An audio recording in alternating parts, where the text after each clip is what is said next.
नमस्कार दोस्तों, स्वागत है आपका मेरे YouTube चैनल जीएस प्लैनेट पे। हिस्ट्री के लेक्चर में हम लोग आज आगे बढ़ेंगे।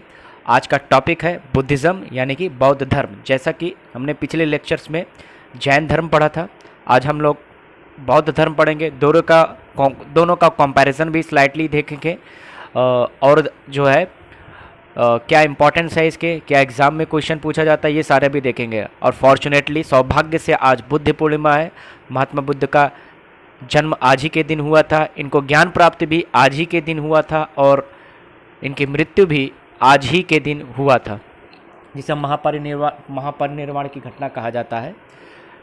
और जो है आज हम लोग इसका अध्ययन करेंगे, तो ये बहुत बड़े ही सौभाग्य की बात है। महात्मा बुद्ध का नाम लेकर आगे बढ़ते हैं। आज जैसा कि हमने पिछले लेक्चर्स में हमने देखा था कि क्या कारण थे, वो कौन कौन से फैक्टर्स थे जिन्होंने बौद्ध धर्म और जैन धर्म के उदय को आगे बढ़ाया, क्यों ये धर्म उभर कर आया।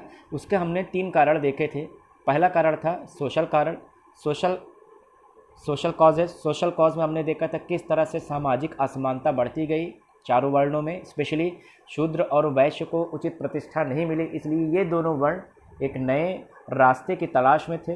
महात्मा बुद्ध और महावीर स्वामी जी ने नए रास्ते दिए, इसलिए एक नए धर्म का जो है आविर्भाव होने का रास्ता खुला। दूसरी चीज़ क्या था, सोशल के बाद इकोनॉमिक कॉज थे। इकोनॉमिक कॉज मतलब कि उत्तर वैदिक काल में सारे रिचुअल्स जो थे, कर्मकांड थे, पूजा पाठ, ये अत्यधिक महंगे हो गए थे। महंगे होने के कारण, एक्सपेंसिव होने के कारण जो है बहुत सारे लोग इसको पसंद नहीं करते थे, इसलिए नए रास्ते की तलाश में वे थे। और अगला जो कारण था वो था इकोनॉमिक कॉजेज़ के बाद एक और कारण था, वो तो रिलीजियस कॉजेज़ था, धार्मिक कारण था जो मैंने पिछले बताया। इकोनॉमिक कॉजेज़ में क्या था, आर्थिक कारण में ये था कि वैश्य जो थे उनके उत्पादन का जो स्तर था वो लगातार बढ़ता गया, उनका जो प्रोडक्टिविटी थी वो इंक्रीज़ होती गई। प्रोडक्टिविटी इंक्रीज़ होने के कारण उनके वेल्थ में भी इंक्रीमेंट हुआ, यानी उनकी संपत्ति में भी वृद्धि हुई। हालांकि उस रेसिप्रोसिटी में, यानी उसके अनुसार उन्हें जो है उतनी प्रतिष्ठा नहीं मिलती थी जितनी बाकी 2 वर्ण जैसे ब्राह्मण और क्षत्रिय को मिलती थी। इसलिए नए धर्म में उनको उचित प्रतिष्ठा मिलने की पूरी संभावना थी, इसलिए उन्होंने नए धर्म की ओर अपना जो है ध्यान लगाया। तो इस तरह से जैन धर्म और बौद्ध धर्म का उदय हुआ था। जैन धर्म के सिद्धांतों को हमने पीछे देखा था, आज हम बौद्ध धर्म देखेंगे और उसकी तुलना करेंगे तो काफ़ी रिवाइज भी हो जाएगा। तो शुरू करते हैं। तो सबसे पहले एक प्रश्न है कि आपसे पूछा जाएगा कि जैन धर्म के संस्थापक कौन हैं। जैसा कि हमने पिछले लेक्चर में देखा था, तो जैन धर्म के संस्थापक फाउंडर महावीर स्वामी जी थे। आपसे प्रश्न पूछा जाएगा बौद्ध धर्म के संस्थापक कौन थे, who was the founder of Buddhism. तो कौन थे, महात्मा बुद्ध थे। इसमें किसी भी प्रकार के तीर्थंकर का कोई उल्लेख नहीं, जैसा कि जैन धर्म में था। जैन धर्म में कुल कितने तीर्थंकर थे, 24 तीर्थंकर थे। कितने थे, there were 24 tirthankaras in Jainism. First was Rishabhdev, second was Ajitnath, ऐसे ऐसे करके ढेर सारे थे। 24 थे, 23वें थे पार्श्वनाथ और 24वें थे महावीर स्वामी या वर्धमान स्वामी जिन्हें कहा जा सकता है। वर्धमान स्वामी जी ने जैन धर्म को एक धार्मिक स्वरूप में ढाला।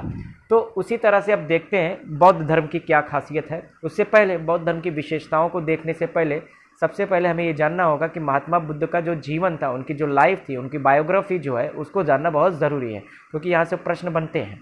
तो सबसे पहले देखते हैं महात्मा बुद्ध का जन्म कब हुआ था। तो ये कंटेम्प्रेरी टू महावीर स्वामी है, यानी कि महावीर स्वामी के समकालीन थे। जब महावीर स्वामी जी का जन्म हुआ था जिस समय, उसी के आसपास इनका भी जन्म हुआ था। और जो बौद्ध ग्रंथ है, विभिन्न बुद्धिस्ट टेक्स्ट बुक है, उसके अनुसार ये इनका जन्म जो हुआ था वो 563 बीसी में हुआ था। 563 बीसी, यानी जीसस क्राइस्ट के जन्म के 563 वर्ष पूर्व, ईसा पूर्व।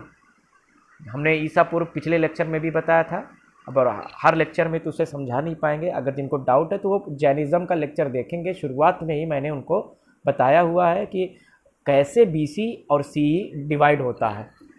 563 बीसी में इनका जन्म हुआ, कहाँ, कपिल वस्तु नामक स्थान पर। ये लुम्बिनी जिले में है, ये नेपाल में है, मौजूदा वर्तमान नेपाल है। और उस समय वो जो है भारत में हुआ करता था, भारत के महाजनपद में हुआ करता था। तो जन्म कहाँ हुआ है, कपिलवस्तु, लुम्बिनी, नेपाल में। और कब हुआ है, 563 बीसी में। इनके पिताजी का नाम क्या था, शुद्धोधन। इनके पिताजी का नाम क्या था? शुद्धोदन। इनके पिताजी का नाम क्या था? शुद्धोदन। ये याद रखिएगा, पूछा जाता है। माता का नाम क्या है? महामाया। महामाया कौशल, ये कौशल साम्राज्य की थी। कौशल साम्राज्य नहीं बोले थे, कौशल महाजनपद की थी, इसलिए इनको महामाया कौशल के नाम से भी जाना जाता है। पत्नी का नाम यशोधरा। ध्यान दीजिए, महात्मा बुद्ध की पत्नी का नाम यशोधरा है, महावीर स्वामी जी की पत्नी का नाम यशोदा है।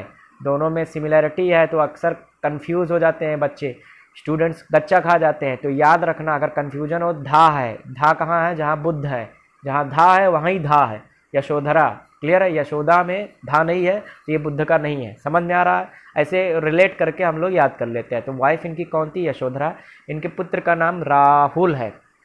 इनके पुत्र का नाम क्या था? राहुल।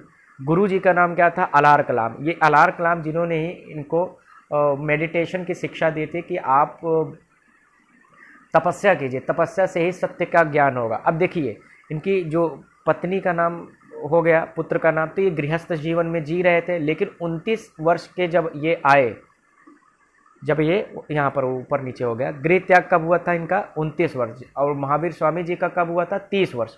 जब ये 29 वर्ष के आए तो इनको सांसारिक दुख, माया, मोह, बंधन आदि बहुत परेशान कर रहे थे। ये उसका आंसर चाहते थे।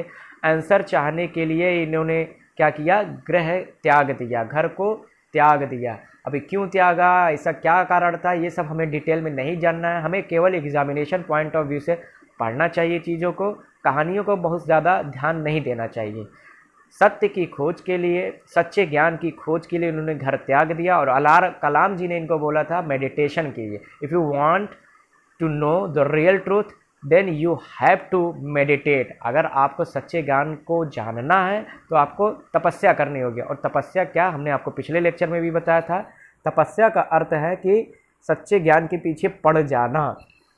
तो इन्होंने जब गृह त्याग दिया तो ये कहाँ पे गए? ये पहुँचे जो है बोध गया, जिसे आज हम गया भी है, उसे बोध गया कहते हैं। निरंजना नदी के किनारे। महावीर स्वामी कहाँ गए थे? रिजुपालिका नदी के किनारे, वैशाली पर। समझ में आ रहा? वैशाली में ही रिजुपालिका नदी के किनारे उनको ज्ञान की प्राप्ति हुई थी, जाम्बिक ग्राम में। और इनको कहाँ हुआ है? बोध गया, निरंजना नदी के किनारे, बिहार में। इन्होंने 6 वर्ष की तपस्या की। कितने वर्ष की तपस्या की? 6 वर्ष की तपस्या करने के बाद इनको ज्ञान प्राप्त हुआ। तो इनका जो ज्ञान प्राप्त हुआ, यानी जो इनको इनलाइटमेंट हुआ है, इनलाइटमेंट 6 वर्ष बाद हुआ। आयु पूछा जाएगा तो 35 वर्ष, और वर्ष पूछा जाएगा तो 6 वर्ष। महावीर स्वामी जी को 12 वर्ष लगे थे, इनको 6 वर्ष लगे हैं। याद रखिएगा, महावीर स्वामी को 12 वर्ष लग गए थे। 30 की आयु में उन्होंने घर छोड़ा था, 42 की आयु में उनको ज्ञान प्राप्त हुआ था। और महात्मा बुद्ध ने 29 वर्ष की आयु में घर छोड़ा और उनको 35 वर्ष की आयु में ज्ञान की प्राप्ति हुई। जब ज्ञान की प्राप्ति हो गई तो महात्मा बुद्ध को ऐसा माना जाता है कि उनको निर्वाण की प्राप्ति हो गई। निर्वाण अभी क्या है? देखिए, निर्वाण का अर्थ होता है मोक्ष। यहाँ पर मोक्ष बौद्ध धर्म में अलग कंसेप्ट है। हमने पिछले लेक्चर में भी बताया था कि जैन धर्म में मोक्ष का कंसेप्ट अलग है, हिंदू धर्म में मोक्ष का कंसेप्ट अलग है, और बौद्ध धर्म में मोक्ष का कंसेप्ट अलग है। बौद्ध धर्म में निर्वाण का अर्थ होता है कि जब आप सुख और दुख के चक्र से मुक्त हो जाते हैं, यानी कि वह स्थिति प्राप्त कर लेते हैं जब आपको सुख बहुत ज़्यादा खुशी नहीं देती है और दुख बहुत ज़्यादा दुख नहीं देता है, यानी सुख और दुख में समान अवस्था को प्राप्त करना निर्वाण कहलाता है। क्योंकि ऐसी स्थिति में आपको किसी भी प्रकार की पीड़ा नहीं होती है और सभी दुखों से आप दूर जा चुके होते हैं और अपने आप को इस सांसारिक मोह माया बंधन से जीते जी आपने अपने आप को मुक्त कर लिया है। तो ये जो स्टेट होता है, ये वो स्थिति होती है, उसे ही निर्वाण कहा गया। और ऐसा माना जाता है कि महात्मा बुद्ध को 35 वर्ष की आयु में ये जो ज्ञान प्राप्त हुआ, तो उसके बाद ये निर्वाण को प्राप्त हुए थे। क्लियर है? तो प्लेस ऑफ निर्वाणा पूछा जाए तो बोध गया। तो जब इनको ज्ञान की प्राप्ति हो गई तो इन्होंने उपदेश देना प्रारंभ कर दिया। He used to give sermons, यानी कि सरमन मतलब उपदेश।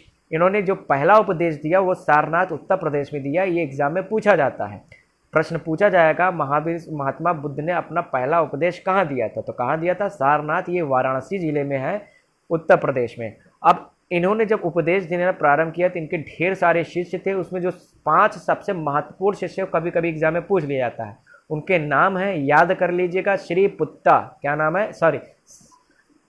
सारीपुत्ता, महामोगलन, महाकश्यप, आनंद और अनिरुद्ध।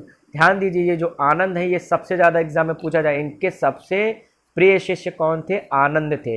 इसके अतिरिक्त भी श्रीपुत्र, महामोगलना, महाकश्यप और अनिरुद्ध, ये इनके अदर शिष्य थे। 4 कुल मिला के 5 इनके सबसे महत्वपूर्ण शिष्य थे। क्लियर है? उसके बाद उपदेश देते रहे पूरी दुनिया में। ये लोगों को, दुनिया में नहीं, पूरे भारत में, स्पेशली बिहार, उत्तर प्रदेश का जो रीजन था, यहाँ पर इन्होंने टहल टहल के, घूम घूम कर उपदेश दिया, लोगों को सही रास्ता दिखाया।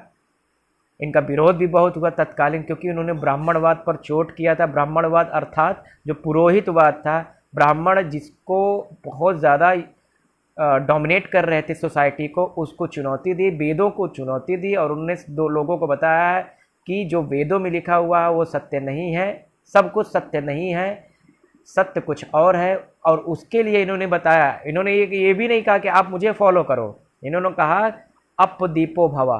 इनका कहना क्या था? अपदीपो भवा अर्थात क्या होता है?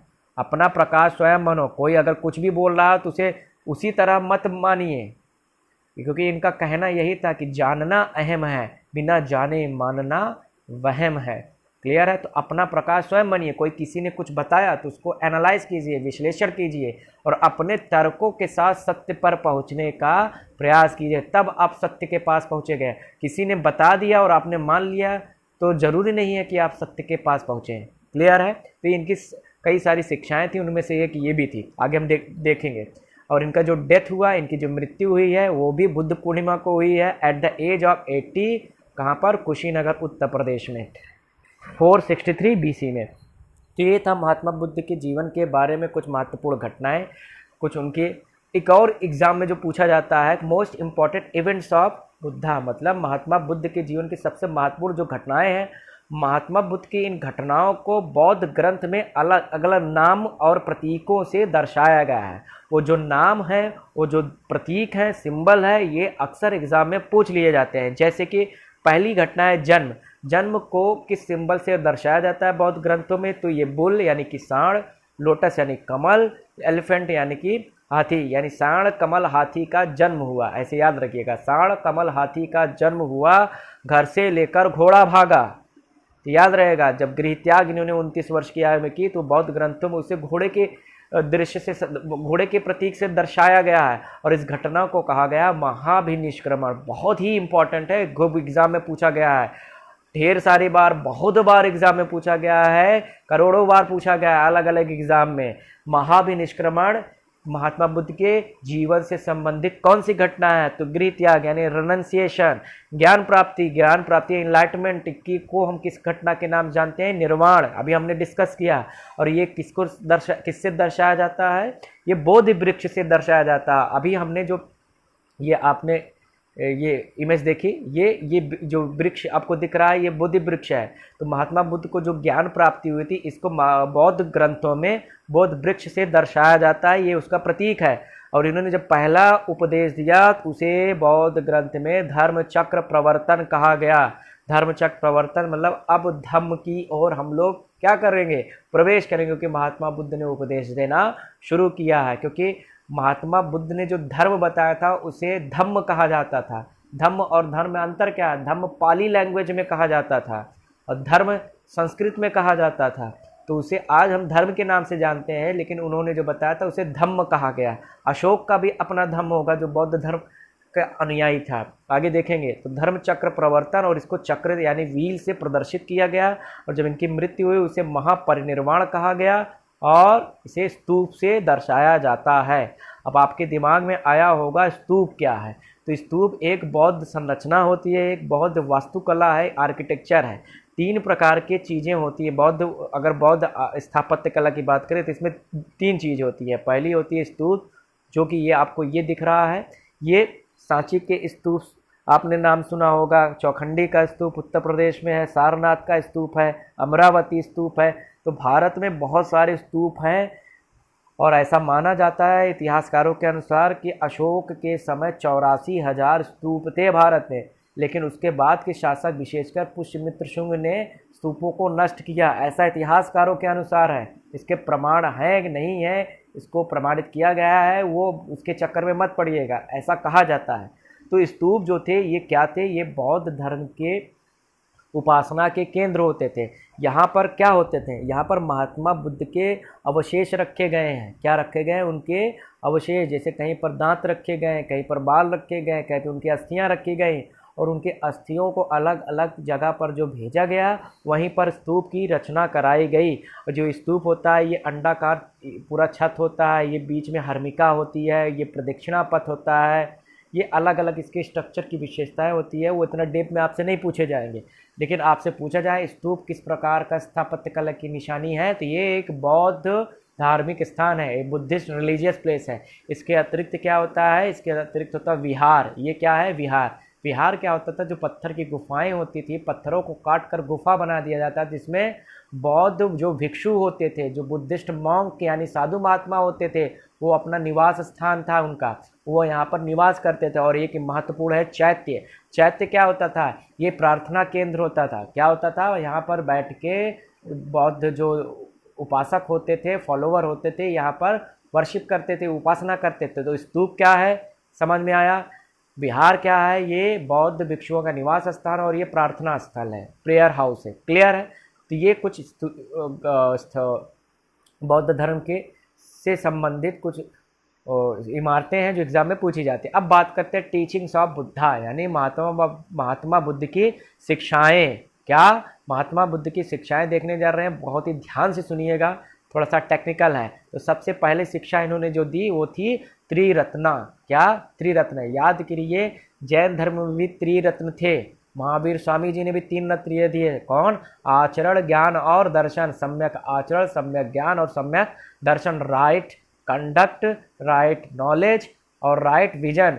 यहाँ पर त्रिरत्न अलग है। यहाँ पर त्रिरत्न क्या है, बुद्ध यानी कि follow the truth, follow the true knowledge, यानी सच्चे ज्ञान की ओर जाइए। बुद्ध का मतलब मुझे मत फॉलो कीजिए, बुद्ध का अर्थ ही होता है ज्ञानी, जिसको सर्वज्ञान, जो सर्वज्ञानी होता है उसे बुद्ध कहा जाता है। बुद्ध एक प्रकार का टाइटल है। महात्मा बुद्ध जो थे, उनका नाम तो वास्तव में गौतम था। क्या नाम था, बचपन का नाम गौतम था, और जब ये निर्वाण को प्राप्त कर लेते हैं तब इनका नाम क्या हो जाता है, गौतम बुद्ध, यानी महात्मा बुद्ध, यानी भगवान बुद्ध। समझ में आ रहा है। तो बुद्ध यानी फॉलो ट्रू नॉलेज, संघ यानी कि बी यूनाइटेड, संगठित रहिए, संगठन में रहिए, और धम्म मतलब फॉलो योर ड्यूटी।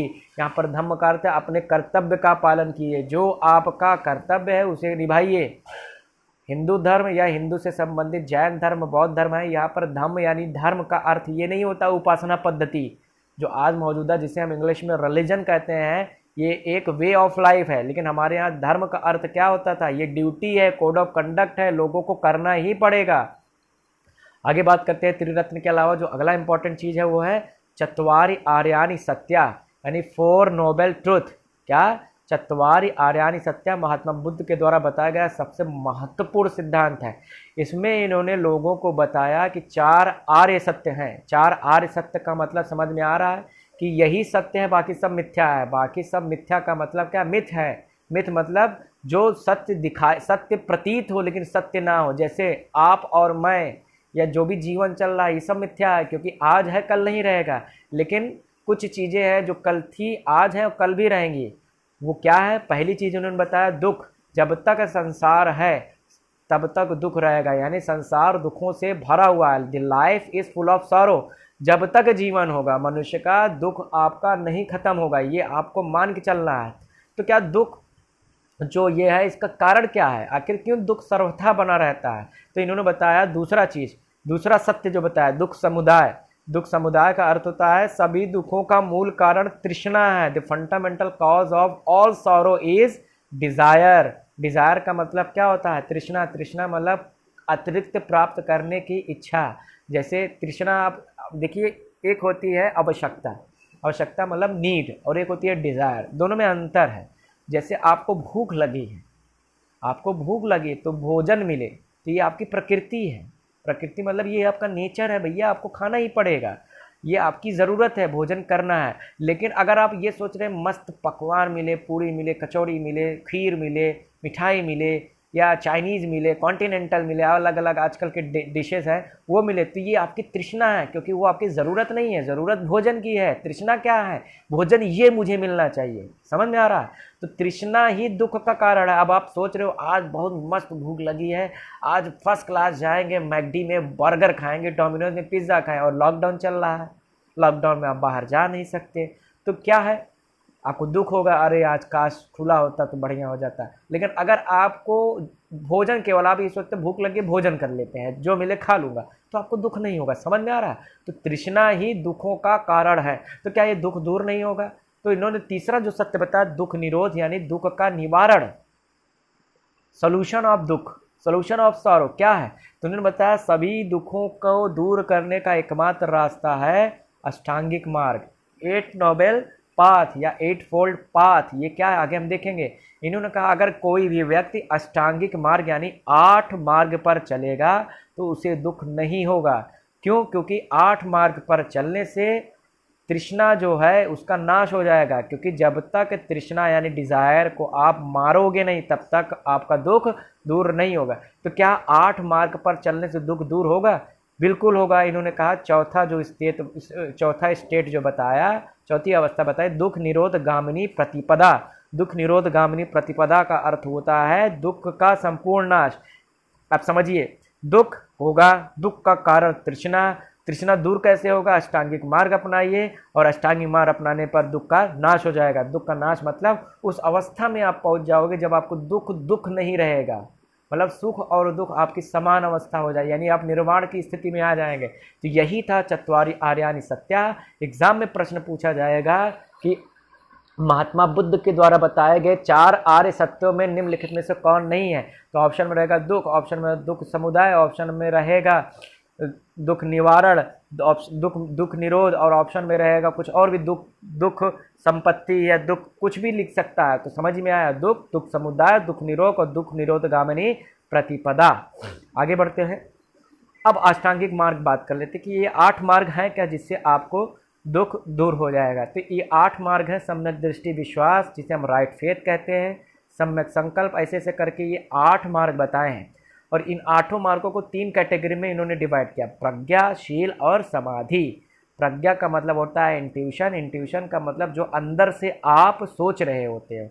अब ये इसको प्रज्ञा को 2 भागों में डिवाइड, सम्यक दृष्टि यानी कि राइट फेथ, आपका विश्वास क्या होना चाहिए? शुद्ध होना चाहिए, शुद्ध होना, आपका ज्ञान शुद्ध होना, आपकी दृष्टि देखने का नज़रिया अगर वो है, देखने का नज़रिया का मतलब किसी को आप दुख नहीं देना चाहते हो, आप पॉजिटिव रहते हो, तो आपको कभी दुख नहीं होगा, क्योंकि वहाँ से शुरुआत होगी।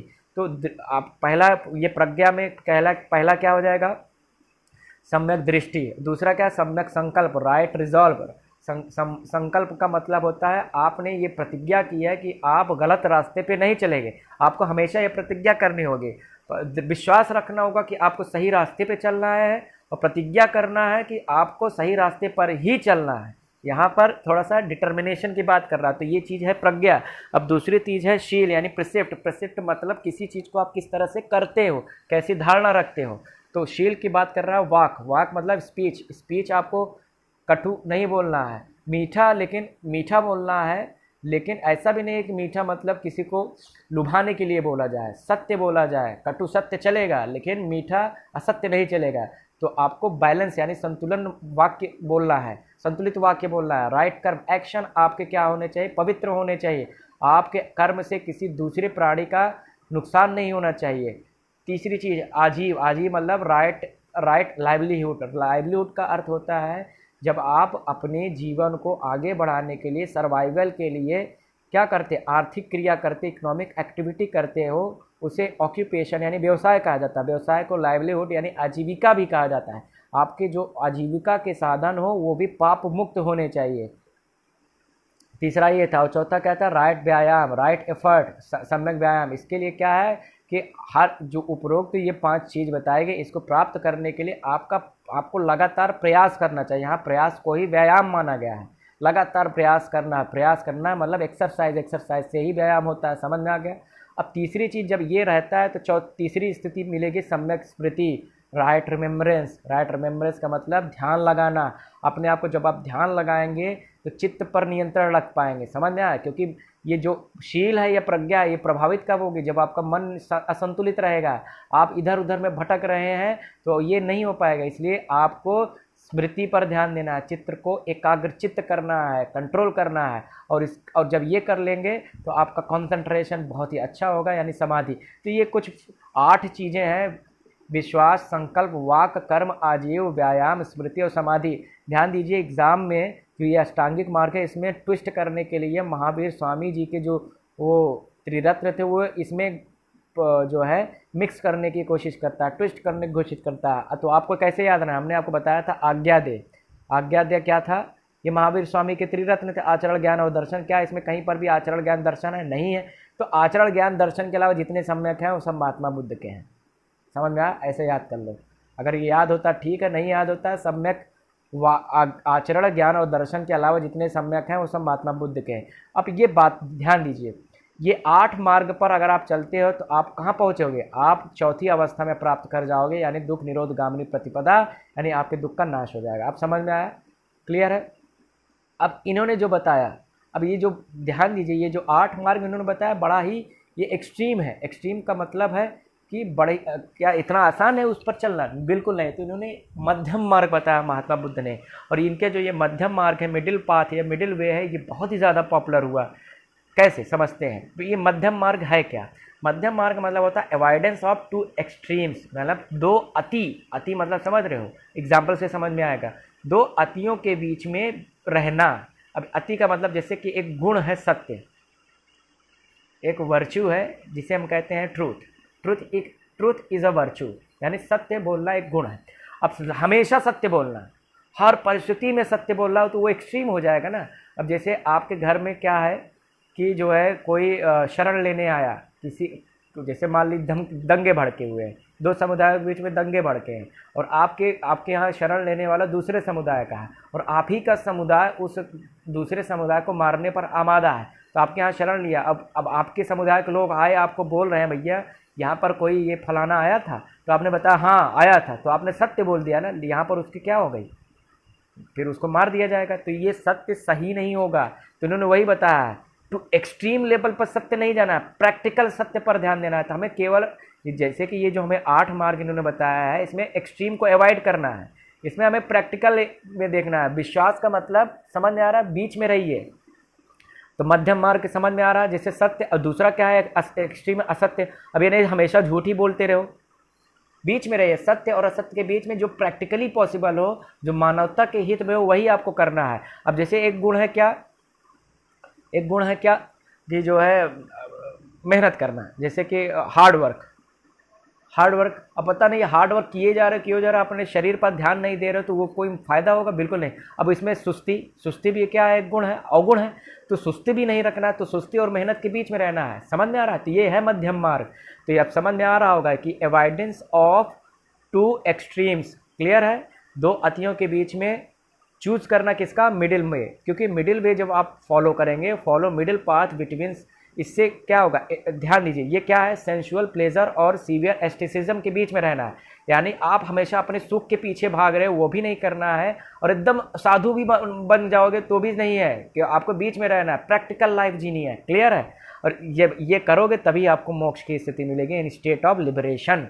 लिबरेशन मतलब मोक्ष, मतलब सुख और दुख की अवस्था से मुक्ति। तो एग्जाम में पूछा जाएगा कि मध्यम मार्ग का जो ये सिद्धांत है, ये जो दर्शन है, ये किस धर्म से संबंधित है? ऑप्शन रहेगा वैदिक धर्म, ऑप्शन रहेगा चार्वाक धर्म, ऑप्शन में रहेगा जैन दर्शन या जैन धर्म, ऑप्शन रहेगा बौद्ध धर्म। तो सही क्या होगा? बौद्ध धर्म। किसने इसे बताया? महात्मा बुद्ध जी ने बताया। अब आगे बात करते हैं अगला। तो ये कुछ इंपॉर्टेंट जो है सिद्धांत हो गए, त्रिरत्न हो गया, चत्वार आर्यानि सत्या हो गया, अष्टांगिक मार्ग हो गया और मध्यम मार्ग हो गया। अब हम बात करते हैं बौद्ध साहित्य, बुद्धिस्ट लिटरेचर। वो कौन कौन से साहित्य हैं, वो कौन कौन से लिटरेरी सोर्स हैं जिससे हमें बौद्ध धर्म के बारे में जानकारी प्राप्त होती है? तो इसमें सबसे महत्वपूर्ण है त्रिपिटक।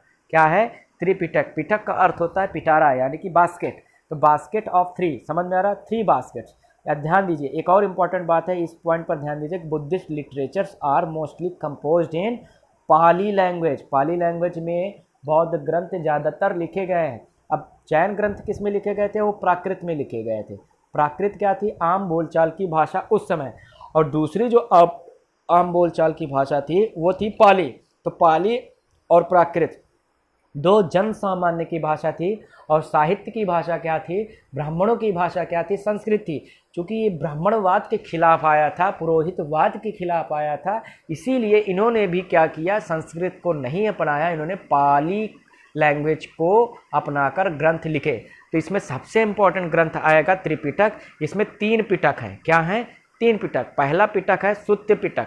सुत्त पिटक क्या है भाई? Collection of Buddhas principles and teachings, मतलब महात्मा बुद्ध के बताए गए जितने भी सिद्धांत और शिक्षाएं हैं उसको एक जगह पे जो कंपाइल किया गया है, जहां संकलित किया गया, उसे क्या कहते हैं? सुत्त पिटक। मैच कराने को ये आ जाता है एग्जाम में कि सुत्त पिटक, विनय पिटक, अभिधम्म पिटक। ध्यान दीजिए, वहां पर बुद्ध संग धम्म है त्रिरत्न में। ये दो बार देखोगे वीडियो तो याद हो जाएगा आपसे। अब जैसे एक प्रश्न है, आपसे पूछ लेते हैं।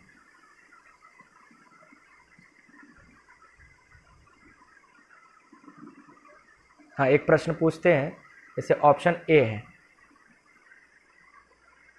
बुद्ध, ऑप्शन बी संघ, ऑप्शन सी अभिधम्म, और ऑप्शन डी इनमें से कोई नहीं। आपसे पूछा जाएगा महात्मा बुद्ध द्वारा बताए गए 3 रत्नों में से इसमें से कौन शामिल नहीं है? तो बुद्ध संघ अभिधम्म। ध्यान दीजिए, अभिधम्म नहीं है, धम्म है। अभिधम्म क्या है? त्रिपिटक है। अभिधम्म क्या है? त्रिपिटक। तो ऐसे ट्विस्ट करेगा एग्जामिनर, ध्यान रखिएगा। बुद्ध संघ धम्म त्रिरत्न, और त्रिपिटक सुत्त, विनय और अभिधम्म। सुत्त पिटक में क्या? बुद्ध के सिद्धांत और शिक्षाएं हैं। विनय पिटक में क्या है? Collection of code of conduct of Buddhist Monks, यानी बौद्ध भिक्षु जो थे, यानी प्रचारक जो थे, उनकी आचार संहिता है। आचार संहिता मतलब उनका जीवन कैसा होना चाहिए, उनके जीवन को दर्शाने के लिए, उनको मार्गदर्शन करने के लिए ये आचार संहिता लिखा गया, कोड ऑफ कंडक्ट। समझ में आया? तीसरी चीज क्या? अभिधम्म पिटक। अभिधम्म जो पिटक है ये कलेक्शन ऑफ बुद्धिस्ट फिलॉसफी, यानी महात्मा बुद्ध या बौद्ध धर्म के जो दर्शन है, फिलॉसफी है, उसको एक जगह पे जो कंपाइल किया गया है उसे अभिधम्म पिटक कहते हैं। तो सुत्त, विनय और अभिधम्म पिटक ये क्या है? तो त्रिपिटक हुआ क्या? त्रिपिटक क्या है? कलेक्शन ऑफ बुद्धिस्ट लिटरेचर, यानी कि बौद्ध धर्म का ये संकलन है। तो बौद्ध, जैसे जैन धर्म में जैन ग्रंथों का संकलन आगम कहलाता था, उधर आगम है तो इधर त्रिपिटक है। समझ में आ गया? आगे बढ़ते हैं। अब अगला जो महत्वपूर्ण ग्रंथ है वो है बुद्ध चरित। क्या है? Buddhacharita. It was composed by अश्वघोष। इसे किसने संकलित किया था? अश्वघोष जी ने संकलित किया था। कब किया था? ये कनिष्क के दरबारी थे। कनिष्क कौन थे? ये कुषाण वंश के महान शासक थे। इनके बारे में हम आगे पढ़ेंगे मौर्य काल के बाद, मौर्योत्तर काल में, लेटर मौर्यन पीरियड में। तो कंपोज्ड बाय अश्वघोष। ये बुद्धिस्ट मॉन्क थे, बौद्ध प्रचारक थे। इन्होंने बुद्ध चरित लिखा था, और ये क्या था? बायोग्राफी ऑफ महात्मा बुद्ध, यानी महात्मा बुद्ध का जीवन, जो जीवन में उन्होंने जो कुछ भी देखा था उनके पूरे जीवन को सारांश के रूप में प्रस्तुत किया गया था इस ग्रंथ में। इसी ग्रंथ से हमें काफ़ी डिटेल्स प्राप्त होते हैं महात्मा बुद्ध के बारे में। अगला इंपॉर्टेंट ग्रंथ है दीपवंश। देखिए, एक दीपवंश है और एक महावंश है। ये क्या? दोनों श्रीलंका में कंपाइल किए गए थे। कहाँ? श्रीलंका में। तो दीपवंश क्या है? अर्लीस्ट टेक्स्ट कंपोज्ड इन श्रीलंका। ये श्रीलंका के इतिहास को हमें बताता है, क्योंकि श्रीलंका में भी बौद्ध धर्म बहुत ज़्यादा है। अब कहोगे वहाँ तो रावण थे। देखिए, रामायण के अनुसार लंका का स्वामी रावण था। अब वो वही लंका थी या कोई और लंका थी, इसको लेकर इतिहासकारों में बहुत मतभेद है। अब जैसे कि अगर आप श्रीलंका की बात करें तो श्रीलंका, उसका नाम 1972 में पड़ा। उससे पहले वो किस नाम से जाना जाता था? सिंघल द्वीप के नाम से जाना जाता था। किस नाम से जाना जाता था? सिंघल द्वीप। और जो सिंघल द्वीप था वो एक बौद्ध धर्म पर आधारित, मतलब वहाँ पर मुख्य धर्म जो था वो बौद्ध धर्म था। तो इतिहासकारों में मतभेद है। रामायण है जो है वो हमें डिटेल्स प्रस्तुत करता है, उस पर विश्वास करने के लिए इतिहासकारों में अभी भी मतभेद है। और हमें इसमें नहीं पढ़ना है कि वो सत्य है असत्य है, हमें नहीं। हमें केवल रामायण से हमें शिक्षा क्या मिलती है, राम का चरित्र क्या था, भरत का चरित्र क्या था, इससे हमें मतलब है। वो हुआ था नहीं हुआ था ये इतिहासकारों पे छोड़ दो। आप रिसर्च करने मत बैठ जाइए और ना इन लोगों से बहस करिए। इसमें कोई दिमाग खराब की कोई ज़रूरत नहीं है, इतिहासकार बहुत हैं उसके लिए। तो बुद्ध चरित हो गया। दीपवंश, दीपवंश ये श्रीलंका में लिखा गया था, इससे भी बौद्ध धर्म के बारे में काफ़ी जानकारी मिलती है। अगला इंपॉर्टेंट है जातक स्टोरीज। जातक स्टोरी क्या है? जातक की कहानियाँ, ये भी लिखे गए थे उसी समय मौर्य काल के आसपास। तो ये जो मौर्य काल के आसपास थोड़ा सा पहले या ज़्यादा हो सकता है, एग्जैक्टली डेट नहीं पता है, तो लेकिन जहाँ तक कहानी इंपॉर्टेंट क्यों, क्योंकि it provides information of previous birth of Buddha. इसमें कहानियों के माध्यम से महात्मा बुद्ध के पुनर्जन्म की कहानियाँ बताई गई है। क्या बताई गई है? पुनर्जन्म की कहानियाँ बताई गई, और ये बताया कि अगला जन्म जो बुद्ध का होगा उसको भी बताया गया है। जैसे मैत्रेय, उनको बताया गया अगला जो जन्म होगा उनको मैत्रेय कहा जाएगा। तो इस तरह की महात्मा बुद्ध के जन्म, पुनर्जन्म, अगले जन्म की कहानियाँ हैं। इससे भी बौद्ध धर्म के बारे में जानकारी प्राप्त होती है। अब सही है गलत है ये अलग विषय है, लेकिन जानकारी प्राप्त होती है, डिटेल प्राप्त होती है। और अगला है मिलिंद पन्नो, ये बहुत ही इंपॉर्टेंट है, कंपोज्ड बाय नागसेन। ये बौद्ध भिक्षु थे नागसेन। कहाँ पर? ये इंडो ग्रीक जो शासक थे मौर्य काल के बाद, मिनेंडर, जिन्हें हम मिलिंद के नाम से भी जानते हैं, ये इनके दरबारी थे। तो नागसेन और मिलिंद के बीच में एक धार्मिक बहस हुई थी, एक डायलॉग हुआ था। इसी डायलॉग को कंपाइल किया था नागसेन ने, जिसे मिलिंद पन्नो कहा गया। तो इससे भी काफ़ी जानकारी प्राप्त होती है। तो महत्वपूर्ण ग्रंथ कौन कौन से हो गए? त्रिपिटक, त्रिपिटक में सुत्त पिटक, विनय पिटक, अभिधम्म पिटक, बुद्धचरित, दीपवंश, महावंश, जातक स्टोरीज और मिलिंद पन्नो। तो ये कुछ थी महात्मा बुद्ध के बारे में जानकारी देते हुए और बौद्ध ग्रंथ के, बौद्ध धर्मों के बारे में इन्फॉर्मेशन देते हुए ग्रंथ। अब बात करते हैं बुद्धिस्ट काउंसिल, बौद्ध संगीति। जिस तरह हमने जैन संगीति पढ़ा था वैसे ही बौद्ध संगीति भी है। संगीति क्यों होती थी? ये सम्मेलन होता था धर्म में, जब भी कुछ सुधार करना होता था, जब भी कुछ अमेंडमेंट करने होते थे, तब ये काउंसिल बुलाई जाती थी। तो पहली काउंसिल कब बुलाई गई वो हम देखेंगे। तो जैसे जैन धर्म में दो महत्वपूर्ण संगीति की बात की गई, पहला 300 BC चंद्रगुप्त मौर्य के शासनकाल में, और दूसरा कब हुआ था? 512 AD गुजरात बल्लभी में। तो वो हमने पढ़ा था। पहले जैन संगीति में क्या हुआ था? जैन धर्म का विभाजन हुआ था और दूसरे में 12 उपांगों की रचना की गई थी, हमने पढ़ा था।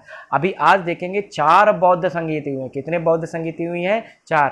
पहली जो बौद्ध संगीति है वो कब हुई थी? जब महात्मा बुद्ध का जन्म हुआ था, मृत्यु हुई थी 483 BC। और उस समय मगध का शासक कौन था? अजातशत्रु। आगे हम पढ़ेंगे, मगध अगला टॉपिक है।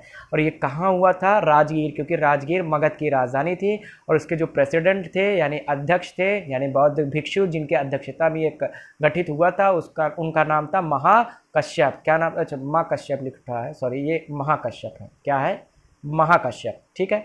तो महाकश्यप प्रेसिडेंट थे। अब ये जो बौद्ध संगीति पहला हुआ था उसमें हुआ क्या था? ध्यान दीजिए, इसमें सुत्त और विनय पिटक को कंपाइल किया गया था। अभी हमने त्रिपिटक पढ़ा था ना, सुत्त और विनय।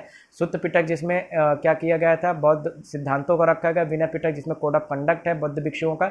ये दोनों पिटक कंपाइल किए गए थे कब? पहली संगीति में। दूसरी संगीति 100 वर्ष बाद होती है, 383 BC। ये कहाँ हुई थी? वैशाली। कहाँ पर हुए थे? वैशाली। और इसके राजा कौन थे? कालाशोक। ये भी मगध में ये शिशुनाग वंश का दूसरा शासक था कालाशोक, और इसकी राजधानी वैशाली थी। तो वैशाली में हुआ था। और इसके अध्यक्ष कौन थे? सवाकामी। क्या नाम था? सवाकामी। इसमें क्या महत्वपूर्ण बात हुई? इसमें बौद्ध जो भिक्षु थे उनको अलाउ कर दिया गया था धन संपदा रखने के लिए। पहले ये था कि बौद्ध भिक्षु धन संपत्ति नहीं रखते, they can not have wealth, but यहाँ पर they were allowed to have some amount of wealth. समझ में आया? आगे बढ़ते हैं। तीसरी जो बौद्ध संगीति हुई है 251 BC में हुई है। ये कहाँ हुई थी? पाटलिपुत्र में हुई थी। पाटलिपुत्र अशोक की राजधानी थी और मौर्य वंश के ये तीसरे शासक थे। आगे हम पढ़ेंगे अशोक के बारे में। अशोक महान, अशोक अति ग्रेट। पाटलिपुत्र इनकी राजधानी थी। प्रेसिडेंट कौन थे? मोगलपुत्र तिस्सा। क्या नाम है? मोगलपुत्र तिस्सा। ये थोड़ा सा कठिन नाम है, आपको 2-3 बार बोलना पड़ेगा। मोगलपुत्र तिस्सा। और इसमें कॉन्सिक्वेंस परिणाम क्या हुए थे? अभिधम्म पिटक जोड़ा गया। जो तीसरा पिटक था वो तीसरे में जोड़ा गया है। पहले में 2 पिटक, दूसरे में पिटक नहीं है, तीसरे में फिर अभिधम्म पिटक को जोड़ा गया। समझ में आ रहा है? और चौथा जो अंतिम जैन बौद्ध संगीति हुई थी वो 72 AD में हुई थी। यहाँ ध्यान दीजिए, ये AD है। AD मतलब क्राइस्ट एरा, ईस्वी। और ये कहाँ हुआ था? कुंडलवन, कश्मीर में। और राजा कौन थे? कनिष्क। और इसके प्रेसिडेंट 2 थे, अश्वघोष और वसुमित्र। और इसमें क्या हुआ था? बुद्धिज्म 2 भाग हो गया था, यानी 2 भागों में बढ़ गया था, हीनयान संप्रदाय और महायान संप्रदाय। अब ध्यान दीजिए, जो ये चारों संगीति हुई थी इसकी ट्रिक अच्छी ट्रिक है, थोड़ी फनी ट्रिक है, इसको अन्यथा मत लीजिएगा। इसका किसी भी जीवित या मृत व्यक्ति से किसी भी प्रकार का कोई संबंध नहीं है। यदि ऐसा कोई संबंध पाया जाता है तो उसे मात्र एक संयोग कहा जाएगा। ये एक डिस्क्लेमर है, इसको अन्यथा मत लीजिएगा। राजा साली को पटाके वन गया। क्या? राजा साली को पटाके वन गया। फनी ट्रिक है, याद हो जाएगा। राजा से राजगीर जो पहली बौद्ध संगीति, साली से वैशाली, पटाके से पाटलिपुत्र और वन से कुंडलवन। और फिर क्या हुआ, आजा काला शोक करे, आजा से अजात शत्रु, काला से काला शोक, शोक से अशोक और करे से कनिष्क। तो इससे याद हो जाएगा। अध्यक्ष याद रखना मस्मो अव, क्या याद रखना है, मस्मो अव। माँ से महाकश्यप, सा से सवाकामी, मो से मुगलपुत्र तिस, आ से अश्वघोष और वा से वसुमित्र। तो इस तरह से चारों संगीति याद हो जाएगा। अब थोड़ा सा संप्रदाय के बारे में देख लेते हैं, जो दो भागों में बटा, जिसे हम हीनयान संप्रदाय कहते हैं। तो पहले ध्यान दीजिए, जैसे जैन संप्रदाय बटा था दिगंबर और श्वेतांबर, ऐसे इसमें भी विभाजन होता है। हीनयान जो संप्रदाय था ये एक रूढ़िवादी शाखा थी, यानी ये it believes in conservative thought of Buddhism, मतलब महात्मा बुद्ध के मतलब जो पुराने विचार थे, यानी बौद्ध धर्म में जो पुराने विचार थे उसी को ये फॉलो करेंगे, उसमें किसी भी प्रकार के परिवर्तन को जगह नहीं देगा। जैसे दिगंबर हुआ करते, दिगंबर ने भी जैन धर्म में किसी भी प्रकार के संशोधन को अनुमति नहीं दी थी, तो इन्होंने भी अनुमति नहीं थी। ध्यान दीजिए ये क्या है, ध्यान दीजिए ये किस पर बिलीव करते हैं, ये भगवान, ये महात्मा बुद्ध को महात्मा मानते हैं। ये कहते हैं कि वो भगवान नहीं थे, क्योंकि बौद्ध धर्म का तो आधार ही नास्तिकता पर है, क्योंकि महात्मा बुद्ध ने स्वयं ही कहा था कि ईश्वर का जन्म तो गहरी साजिशों से हुआ है, ईश्वर शोषण का दूसरा नाम है, ये तो महात्मा बुद्ध कहते थे। तो ईश्वर की अस्तित्व को ही नकार दिया था महात्मा बुद्ध। और यहाँ पर महात्मा बुद्ध को इसीलिए महात्मा का दर्जा दिया गया, उन्हें भगवान नहीं कहा गया। क्लियर है। तो यहाँ पर क्या करना है, यहाँ पर जो ये साधु बैठा हुआ ये क्या कर रहा है, ये पर्सनल मेडिटेशन कर रहा है। मेडिटेशन, अप दीपो भो, अपना प्रकाश स्वयं बनो, स्वयं ज्ञान की ओर भागो। तो ये उसमें यकीन करते हैं। और दूसरा जो शाखा है थोड़ा सा, ये है महायान सेक्ट। महायान सेक्ट का मतलब देखते हैं, ये believes in progressive school of thought, यानी प्रगतिशील विचार। प्रगतिशील मतलब जो परिस्थितियों में बदलाव के अनुसार खुद में बदल जाए, उन्हें प्रगतिशील कहा जाता है। अच्छा बुरा के चक्कर में मत रहिए। ये परिवर्तन के विरोधी नहीं, समर्थक थे, और इन्होंने महात्मा बुद्ध को भगवान मान लिया। अब देखो कितनी बड़ी ये आयरनी है, आयरनी मतलब विरोधाभास है। जिस व्यक्ति ने कहा भगवान होता ही नहीं, उसी को ही भगवान का दर्जा दे दिया। और जो ये बुद्ध को इन्होंने भगवान माना है, ये ध्यान दीजिए। ये जैसे कि यहाँ पर देखिए महात्मा बुद्ध की मूर्तियाँ हैं, ठीक है। ये बोधिसत्वों में यकीन करते हैं। बोधिसत्व का मतलब होता है कि Mahatma Buddha complete devotion to Buddha, यानी कि बुद्धा की भक्ति करना, बुद्धा की भक्ति करना बोधिसत्व कहलाता है। तो महायान जो सेक्ट है वो बोधिसत्व में यकीन करती है। जो हीनयान है, सॉरी, ये जो हीनयान है ये अपदीपो भव, अपना प्रकाश स्वयं बनो, महात्मा बुद्ध को केवल मार्गदर्शक के रूप स्वीकार करते हैं। तो ये था हीनयान सेक्ट और ये था महायान सेक्ट। आज का लेक्चर थोड़ा सा बड़ा हो गया क्योंकि टॉपिक लेंदी था, बड़ा था। अगर इसको दो पार्ट में करते तो कन्फ्यूज़न होता है, इसलिए इसी एक ही बार में इसको समझाने की कोशिश की है। कल हम लोग क्या करेंगे, जैन धर्म और बौद्ध धर्म के जो क्वेश्चंस हैं इंपॉर्टेंट, उसको भी हम लोग देखेंगे। तो जैन धर्म और बौद्ध धर्म दोनों समाप्त होता है। बौद्ध धर्म के बाद कल से हम लोग राजा महाराजाओं के बारे में पढ़ेंगे। मगध में हम लोग हर्यक वंश, शिशुनाग वंश, नंद वंश, मौर्य वंश, शुंग वंश, कर्ण वंश, सातवाहन वंश को देखेंगे। उसके बाद की स्थितियों को, उस समय के जो भी सामाजिक राजनीतिक परिवर्तन हुए थे वो देखेंगे। तो आज के लिए मित्रों इतना ही। चैनल सब्सक्राइब करना जरूर, चैनल सब्सक्राइब जरूर कीजिएगा। थोड़ा सा फंस जाते हैं बीच बीच में लगातार बोलने से। और कहीं पर किसी भी प्रकार की डाउट हो तो टेलीग्राम में आप मैसेज जरूर कीजिएगा। Thank you all. आज के लिए इतना ही। Have a great day.